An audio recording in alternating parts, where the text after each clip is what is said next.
মানুষকে খুশি রাখার মতো কঠিন কাজ পৃথিবীতে দ্বিতীয়টি আর নেই। সামান্য একটু স্বার্থে আঘাত লাগলে আপনি যে আগে উপকার করে রেখেছেন সেই সব কিছু ভুলে যাবে। আজকের ব্লগে আপনারা অনেক অনেক কিছু দেখতে পারবেন। তার আগে যারা এখনো আমার চ্যানেলটি সাবস্ক্রাইব করেনি তাদেরকে বলবো সাবস্ক্রাইব করে নেওয়ার জন্য। প্লিজ একটু কষ্ট করে আমার চ্যানেলটা সাবস্ক্রাইব করে নেবেন। আজকে সন্ধ্যার দিকে আমার অনেক বেশি হালিম খেতে ইচ্ছে করতেছিল, আর দুপুরে খাবারটা আমার তেমন ভালো হয় নাই। মানে আমি আজকে দুপুরে শুধুমাত্র ডিম ভাজি দিয়ে ভাত খেয়েছিলাম। তার জন্য ভাবলাম যে সন্ধ্যার সময় একটু হালিম বানাই, আর হালিমের প্যাকেট আগে থেকে ছিল। আর হালিম খাওয়ার জন্য মাংস আমি একটু আগে থেকে রেখে দিয়েছিলাম, মানে বেশ কয়েকদিন আগে থেকে। আর আমি আদা রসুন আগে থেকে ব্লেন্ড করে রাখি না, যেহেতু আমার রান্না এত বেশি না, তার জন্য আমি যখন রান্না করি তখনই আদা রসুন ব্লেন্ড করি। আর আমার কাছে আদা রসুন ব্লেন্ড করার এত ঝামেলাও লাগে না, কারণ আমার ব্লেন্ডারটার কারণে আমার সব কাজ অনেক বেশি ইজি লাগে। যদিও হালিমের প্যাকেটেই সব ধরনের মশলা দেওয়া থাকে, বাট তারপরও আমি মানে আদা রসুন পেঁয়াজ, তারপরে মানে গরম মশলা আর গুঁড়া মশলা সবকিছু দিয়ে দিছি অল্প অল্প করে, না হয় নিজের একটা স্যাটিসফ্যাকশন আসে না আর কি। তারপর পেঁয়াজটা ভাজা হওয়ার পর এখানে আমি আদা রসুনের যে ব্লেন্ড করছিলাম এটা আজকে বেশি লিকুইড করে ফেলছি, মানে পানি বেশি দিয়ে দিছি আর কি। ওইটা দিয়ে দিছি, ওইটা ভাজি হওয়ার পরে এখন হচ্ছে আমি মশলাটা দিয়ে দিব। আর আমার কাছে রাঁধুনির হালিমটাই বেস্ট লাগে, আমার কাছে মনে হয় যে রাঁধুনির হালিমটাই বেশি মজা, আর এটার স্মেলটাও অনেক বেশি সুন্দর। মশলাটা কষানো হতে হতে এখানে যে ডালটা ছিল, ডালটা হচ্ছে আমি গরম পানিতে ভিজিয়ে রাখবো বেশ কিছুক্ষণ। আচ্ছা, প্যাকেট ছাড়া মানে হালিমের প্যাকেট তো আমরা রেডি মিক্স কিনতেই পাই, এটা ছাড়া কিভাবে হালিম রান্না করে ওইটা কিন্তু আমি পারি না। আপনারা যারা পারেন বাসায় হালিম রান্না করতে, মানে একদম বাসার রেসিপি দিয়ে আমাকে অবশ্যই কমেন্টে রেসিপিটা দিয়ে দিবেন যারা পারেন আর কি, তাহলে আমি বাসায় ট্রাই করব।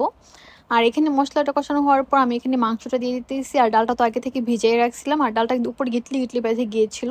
পরে আমি হাত দিয়ে ভালো করে কষলে একদম মিক্স করে ফেলছি। এখন মাংসটা কষানো হতে হতে আমি ভাবলাম যে হালিমের সাথে রুটি খেলে কেমন লাগে, যদিও আমি সবসময় হালিম খালি খালি খাই, কখনো রুটি দিয়ে টেস্ট করা হয়নি। আজকে হঠাৎ মনে হলো যে আচ্ছা রুটি দিয়ে খেয়ে দেখি তো কেমন। তার জন্য আমি একটু রুটি করে নেব, আর একটু বেশি করে করব যেন সকালবেলাও খেতে পারি, আবার পরের দিন রাতেও খেতে পারি, বা অন্য কোনো টাইমে খেতে পারি। অনেক সময় দেখা যায় রাত জাগলে অনেক খিদা লাগে, তখন রুটি বানানো থাকলে মানে অনেক ইজি হয় কোনো কিছু খাইতে। আর আমার মশলাটাও কষানো হয়ে গেছে, এখানে আমি ডালটাও দিয়ে দিছি। এখন হচ্ছে আমি এখানে পানি দিয়ে দিব, যদিও আমার ভিডিওতে দেখা যাচ্ছে আমি এখানে অল্প পানি দিছি, কিন্তু আমি কিন্তু বেশ খানিকটা পানি দিছি। আর ডাল দেওয়ার পর তো মনে করেন যে চুলার সামনে থেকে একটু নড়া যায় না, সারাক্ষণ নাড়ার উপরে লাগে। জাস্ট আমি 2-3 মিনিটের জন্য একটু ওয়াশরুমে গেছিলাম, আইসা দেখি আমার ডাল নিচে দিয়ে একদম লেগে গেছে, যদি এটা পুরো উঠানো গেছে, মানে পুড়ে যায় নাই, শুধু লেগে গিয়েছিল। আর আমি বাগার দেওয়ার জন্য এখানে পেঁয়াজটা ভাজি করে নিতেছি। হালিমে কিন্তু বাগার দেওয়ার পর হালিমটা অনেক অনেক বেশি মজা হয়ে যায়, আর অনেক বেশি ফ্লেভারফুল হয়ে যায় আর কি। আমার হালিম রান্নাটা প্রায় শেষ। এখন হচ্ছে আমি দোকান থেকে গিয়ে ইয়া নিয়ে আসছি, মানে তন্দুলের রুটি মনে হয় এটা, নাকি নান, নান মনে হয়, আমি ভুলে গেছি। দেখি নান আর তন্দুলের মধ্যে আমার অনেক প্যাচ লাগে, তো আমার বাসার নিচেই দোকান, ওখান থেকে নিয়ে আসছি, যেহেতু নান দিয়ে খায় দেখি তো কেমন লাগে। আর এখানে আমি একটুখানি ডেকোরেশন করছিলাম, যদিও অত ভালো ডেকোরেশন আমি করতে পারি না, অল্প করে করছি। আর এখানে আমি একটা বড় দেখে নান নিয়ে আসছিলাম, আর এটাই আমার আজকে রাতের খাবার ছিল। আমার কাছে নান দিয়ে হালিমটা তো বাজে লাগে নাই, মানে অনেক ভালো লাগছে, মানে একদম পেট ভরে গেছে আর কি খাবার খেয়ে। আর লেবুর রস থাকলে কিন্তু অনেক ভালো লাগে। অনেকে আবার হালিমের মধ্যে আদা কুচি খেতে অনেক পছন্দ করেন, কিন্তু সত্যি বলতে আমার কাছে আদা কুচিটা ভালো লাগে না কেন জানি হালিমের মধ্যে। তো ওইটা পরের দিন সকালবেলা, আজকে মনে করেন যে আমার একদম পার্সেল রিসিভ করার দিন, একটার পর একটা পার্সেল রিসিভ করতেছি। এটা আমি রিসিভ করেছি খুকিয়াপুর জন্য, খুকিয়াপুর একটা পার্সেল ছিল, এটা খুকিয়াপুর পার্সেল, সবচেয়ে বড় পার্সেল। আজকে আমি সকাল থেকে শুধু পার্সেল রিসিভ করতেছি, একটার পর একটা পার্সেল আসতেছে আমার। এই পার্সেলটা হচ্ছে খুকিয়াপুর, এটা আমি দারাজ থেকে রিসিভ করছি। এটাতে একটা ড্রেস, এটাতেও একটা ড্রেস, আর এটাতে হচ্ছে জুয়েলারি। এগুলো আমি হচ্ছে এমনিতেই মানে শখের বসে কিনছি। আর কাপড়গুলো আমি এখন দেখাবো না, কারণ এগুলো আমি ঈদের জন্য কিনছি, কাপড় তো পরে গেল।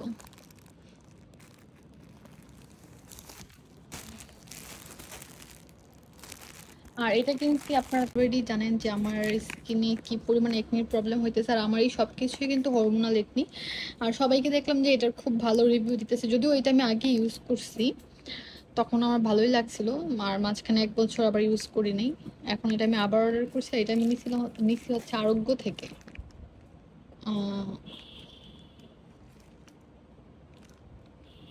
আমি বলবো না আপনাদেরকে ইউজ করতে, যদি আমি ইউজ করে ভালো রেজাল্ট পাই তাহলে আপনাদেরকে বলবো ইউজ করতে। আর ডাক্তারের পরামর্শ ছাড়া কোনো কিছু ইউজ করা আসলে ঠিক না, মানে যেহেতু এটা হচ্ছে আপনার ট্রেটিনোয়েন, আর অবশ্যই ডাক্তারের পরামর্শ অনুযায়ী ইউজ করা উচিত। সকালে ঘুম থেকে উঠে পার্সেল রিসিভ করতে করতে আমি সকালে নাস্তার সময় পেতেছি না, একটার পর একটা পার্সেল আসতেছে। আর আমি যে একটা কাহিনী করছি, গতকাল বললাম না যে আমি রুটি বানিয়ে রাখছি, রুটি বানিয়ে না আমি ফ্রিজে না রেখে চুলার পাশে ঢেকে আমি ঘুমাই গেছি। সকালে যখন আমি রান্না করে গেছি, গিয়ে দেখি যে আমার রুটি তো সব একদম লাইগা লেগে গেছে, মানে একটার সাথে একটা লাগিয়ে গেছে। তারপর আর কি করার, তারপর হচ্ছে আমি আবার সবগুলা রুটি মানে বানাইছি আর কি। মানে আমার এখন ডাবল পরিশ্রম হয়ে গেছে। তারপর আমি ভাবছিলাম যে খাওয়া যাবে না, পরে দেখি যে না ভালোই আছে, মানে আমি ভাবছি নষ্ট নিয়ে হয়ে যায়। নষ্ট হয়নি, কারণ আমি অনেক রাত্র করে বানাইছিলাম। তারপর এখন আমি ডিম ভাজি করবো আমার রুটির সাথে, সকালবেলা ডিম ভাজিটাই ভালো লাগে। আর আজকে আমি পেঁয়াজ টিয়াজ কোনো কিছু দিব না, এমনিতেই দিব, মানে ডিম পোজের মতো করবো। আবার আমি কিন্তু কুসুম কাঁচা খাইতে পারি না। আর এটা আমি একটা ভালো জিনিস আপনাদের সাথে শেয়ার করি, এখানে আমি বিটরুটগুলা কেটে অনেকদিন আগেই ডিপে রেখে দিয়েছিলাম, মানে ফ্রিজের ভিতরে, যেন আমি পরে খাইতে পারি সকালবেলা। কিন্তু এটা খুবই ভালো একটা জিনিস। যদিও আমার কাছে কাঁচা সবজির গন্ধ তেমন ভালো লাগে না, ফার্স্টে আমার খাইতে একটু কষ্ট হয়েছিল, বাট এখন আমি খাইতে খাইতে অভ্যস্ত হয়ে গেছি। এখানে আমি গাজরটা একটু বেশি দিই, একটু মিষ্টি হওয়ার জন্য। আর বিটরুটে কিন্তু অনেকটা মূলার গন্ধ করে। তারপর যাই হোক, কষ্ট করে খাইলেও জিনিসটা অনেক ভালো, মানে অনেক অনেক ভালো। আপনারা খাওয়ার পর মানে বুঝতে পারবেন যখন রেগুলার খাওয়া শুরু করবেন। আমি খাইতেছি 1 সপ্তাহ হয়েছে, আমি 1 মাস খাওয়ার পর আপনাদেরকে রিভিউ দিব যে আসলে এটা খাওয়ার পর আমি কি, মানে আমার কি কি চেঞ্জ আসছে আর কি। আর এই যে আমি একটু ঘন করে করছি, আপনারা চাইলে ছেঁকে নিতে পারেন, মানে উপরে যে ছাবাগুলো থাকে এগুলো আমি ছেঁকে নিয়ে আমি এগুলো সহই খাইছি, কারণ এগুলো সহই আমি খাই ফেলে, আমি কোনো কিছু ফালাই না। আর এটা খালি পেটে খাইতে পারলে বেশি ভালো, যেহেতু সকালবেলা আমি বেশি বেশি নিচে গিয়েছিলাম, মানে পার্সেল রিসিভ করতে করতে আমি টায়ার্ড হয়ে গেছি, এর জন্য আমার আর খালি পেটে খাওয়ার সুযোগ হয় নাই। না হয় সবার আগে আমি এটা বানিয়ে খাই, তারপর রুটি থাকলে বা ভাত, মানে যেটাই খাই আর কি ওইটা খাই। আর চা করে নিছি, কারণ সকালবেলা চা না খাইলে আমি আমার চোখগুলো খুলতে পারি না, হয় চা খাইতে হবে না হয় কফি খাইতে হবে।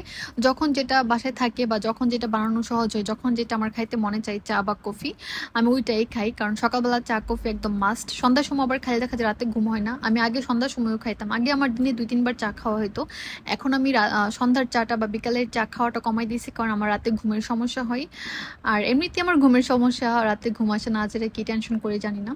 আর এখন আমি আমার পার্সেলগুলো দেখাই, যদিও আমি বলছিলাম যে আমার পার্সেলগুলো আমি দেখাবো না, তারপর আমি দেখাইতেছি। মনে হলো যে কেন দেখাবো না, ঈদ আরও 2 মাস বাকি, এখন আমি পার্সেল দেখাবো না। ঈদের আগে যদি আবার নতুন কোনো ড্রেস কিনে ফেলি। এই ড্রেসগুলো আমার ভালো লাগছে, এর জন্য আমি কিনছি। কারণ রোজা ঈদের সময় দেখা গেছে আমি ড্রেস কিনতে গিয়ে অনেক বেশি ঝামেলায় পড়ে গেছি, মানে যেই পেজে নক দিয়ে ড্রেস পাওয়া যায় না, ড্রেস পাওয়া যায় না। আর কুরবানির সময় দেখা যায় কি এত দামি ড্রেস কিনা হয় না। আমি তো জানি না আপনারা কি করতেন, ছোটবেলায় আমার আম্মা আমাকে ঈদের সময়, রোজাদের সময় একটা ড্রেস কিনে দিত, আর কুরবানিদের সময় গজ কাপড় কিনে আমার আম্মা নিজেই আমাদেরকে সেলাই করে দিত। কিন্তু এখন কি দেখা যায়, এখন দেখা যায় মানুষের প্রতি ঈদে ঈদে ড্রেস লাগে। আমার নিজেরই তো মনে হয় যে ড্রেস না পরলে কেমন দেখায়। তো এর জন্য আমি খুবই রিজনেবল প্রাইসের মধ্যে আমার এই ড্রেসটা অনেক পছন্দ হয়েছে। এটার প্রাইস ছিল 2150 টাকা। এটা আমি দেখা মাত্র অর্ডার করে ফেলছি, কারণ যদি পরে আবার না পাই তার জন্য। আর আগে দেখা যেত কি বলেন, একটা ড্রেস কিনে, ধরেন রোজাদের সময় আমরা যে ড্রেসটা কিনছি, কেনার পর আমরা ঈদের পর দিন কোথাও বেড়াতে গেলে এই ড্রেস পরে যেতাম, মানে ঈদের 3-4 দিন পর তো কোথাও দাওয়াত থাকলে সেম ড্রেস পরে যেতাম। কিন্তু আমরা এখন কি করি, ঈদের দিন ড্রেসটা কিনলে পরে আমরা আর পরতে চাই না, বা দাওয়াতে যাইতে চাই না, দাওয়াতে যাওয়ার জন্য আবার নতুন ড্রেস কিনি। এটা কিন্তু আসলে অনেক বেশি অপচয়, মানে অনেক বেশি অপচয় করা হইতেছে। একটা ড্রেস কিনি 6-7 হাজার টাকা দিয়ে, পরে দেখা যায় ড্রেস আর পরা হয় না। কিন্তু দেখা যায় এক ড্রেস পরে গেলে মানুষ ভাবে ও আচ্ছা ওর কি আর ড্রেস নাই।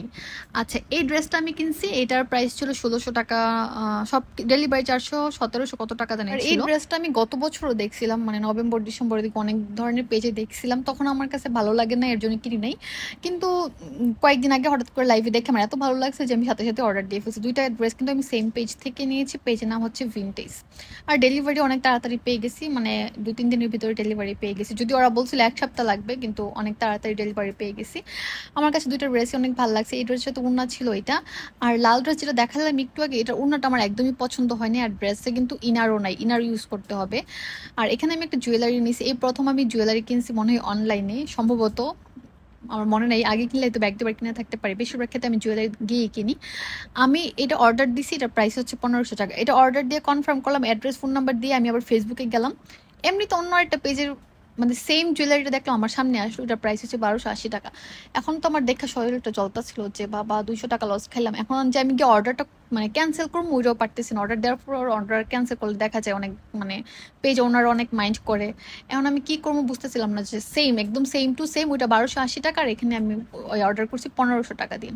এখন আমার 200 টাকা লস হয়েছে। এখন আর কি করার, যদিও ডেলিভারি চার্জও দেওয়া লাগছে, এমন না যে ডেলিভারি চার্জ ফ্রিতে দিছে, মানে একটা কাটাকাটি করে ফেলবো। তারপর মনের সান্ত্বনা দিছে যে আচ্ছা আমি যদি কোথাও গিয়ে কিনতাম তাহলে তো আমার অনেকগুলো টাকা খরচ হই, সান্ত্বনা দিয়ে মনে বুঝাইছি আর কি। আর এটা আমার এমনি ভালো লাগতেছে না, এর জন্য আমি খুলে ফেলছি, কারণ এটা ড্রেসের সাথে বা ব্লাউজের গলাটা একটু বড় হলে শাড়ির সাথে অনেক ভালো লাগবে। আর এটার সাথে কানের দুল ছিল, আমার কাছে চোকারটাই বেশি পছন্দ হয়েছে। আর টিকলিটা এত সুন্দর ছিল, একদম ছোট। আমার ফেসটা যেহেতু ছোট, এর জন্য আমাকে ছোট টিকলি বেশি ভালো লাগে, বড়গুলো এত মানায় না। আর আমার টিকলি একদমই পরা হয় না। আর আমি গলার মধ্যে তো ভারী কোনো কিছু পরি না, দেখা যায় যদি গলার সেটটা ভারী হয় তাহলে কানে পরি না, আর কানেরটা ভারী হলে গলায় পরি না। আর যারা এখনো গিভওয়েতে অংশগ্রহণ করেন না তারা জলদি জলদি গিভওয়েতে অংশগ্রহণ করে ফেলেন, তাহলে হচ্ছে এরকম সুন্দর সুন্দর জুয়েলারি ড্রেস গিফট পাইতে পারেন। আমি কিন্তু এপ্রিল মাসের গিভওয়েটা এপ্রিল মাসের শেষের দিকে ঘোষণা করে দিব। আর যারা নতুন আসছেন তাদেরকে গিভওয়ের নিয়মটা বলে দিই। আমার আমার ইউটিউব চ্যানেলটা অবশ্যই সাবস্ক্রাইব করতে হবে, ফ্রেন্ডস এন্ড ফ্যামিলির সাথে শেয়ার করতে হবে, আমার যে কোনো একটা ভিডিও আপনাদের টাইম লাইনে শেয়ার করতে হবে, আমাকে স্ক্রিনশট পাঠাবেন, যদি পারেন গ্রুপে শেয়ার করবেন। জাস্ট আমাকে স্ক্রিনশট পাঠালে হবে, এখান থেকে যে বেশি শেয়ার করবে তাকে হচ্ছে আমি গিফটটা পাঠিয়ে দিব। এর ভিতরে আমার আরেকটা পার্সেল চলে আসছে সন্ধ্যার দিকে। এটা হচ্ছে আমি ফেস ওয়াশ অর্ডার করছিলাম, সকালে অর্ডার করছি, সেম মানে আরোগ্য থেকে আমাকে সন্ধ্যার সময় দিয়ে গেছে। সকালে বলতে সবগুলা পার্সেল রিসিভ করার পরই হচ্ছে আমি অর্ডার করছি এটা। আর এখন আসছে আরেকটা, এখন যেটা আসছে আমি আপনাদেরকে দেখাই, কারণ আমি এখন অনেক ভয় পাই আসছি। লিফট আমার এমন ঝাটকি দিছে, দিয়া আমাকে নামে দিছে। এখন আমি এই ফেস ওয়াশটা আনছি, এটা আমি আগেও ব্যবহার করছি, এটা মোটামুটি ভালো। এখন আমি অনলাইন অর্ডার করছি, অন্য সময় ফার্মেসি থেকে কিনা, এখনও ফার্মেসি থেকে অর্ডার করছি, জানি না অরিজিনাল হবে কিনা, এখন দেখি। অনেক ভয় পাইছি বাবা, লিফট অনেক সাবধানে চলাফেরা করা দরকার।